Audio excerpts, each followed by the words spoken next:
Les monnaies d'hier ont pris un air tzigane. Francine et son mari Jean-Louis arrivent de la Somme. Dans leur roulotte, une petite cuisine, une salle de bain et jusqu'à 5 couchages. Le dépaysement total avec du confort moderne. Tu lis le journal, tu lis l'équipe là? Ouais. Bon, bah c'est bien. Moi, je vais faire la petite vaisselle alors. Hein? Voilà. Une réussite pour ce premier séjour en roulotte et en Corrèze. Je ne connaissais pas du tout la Corrèze, donc déjà, c'est vraiment... Et le verdict alors, il est bon? Trop bien. C'est vrai. Oui, c'est vrai. Pour leur première sortie, pas besoin d'aller très loin. Francine et Jean-Louis visitent l'arboretum de Chamberet, situé à quelques mètres de leur village vacances. Un site de 8 hectares entièrement préservé. On sort du tunnel formé par les épicéas qui amène un peu de fraîcheur.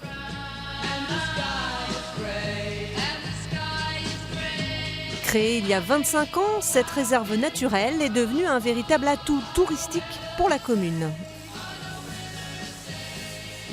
C'est vrai qu'à l'époque, je me rappelle, on voyait des tout petits arbres comme ça, on se disait, mais on n'est pas près d'être à l'ombre. Voilà.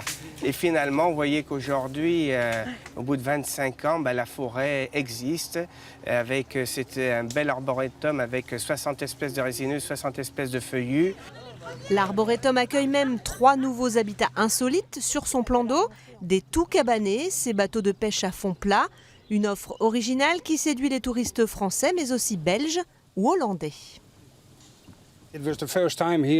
C'est notre première fois ici à Chamberet et c'est vraiment très joli, très tranquille. Et les gens sont très polis. Il y a plein de choses à découvrir en France qu'on ne connaît pas. Les gens sont fiers aujourd'hui d'aller dans les pays étrangers. Mais nous, on essaie de rester en France, même déjà autour de chez nous. Aux roulottes et aux bateaux s'ajoutent également quelques pods, ces cabanes en bois parfaitement adaptées aux couples de randonneurs.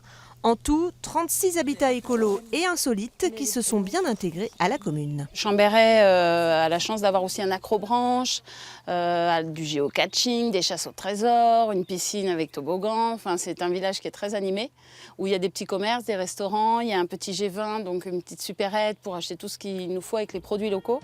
Donc voilà, les gens viennent en pleine nature pour découvrir toute la Corrèze.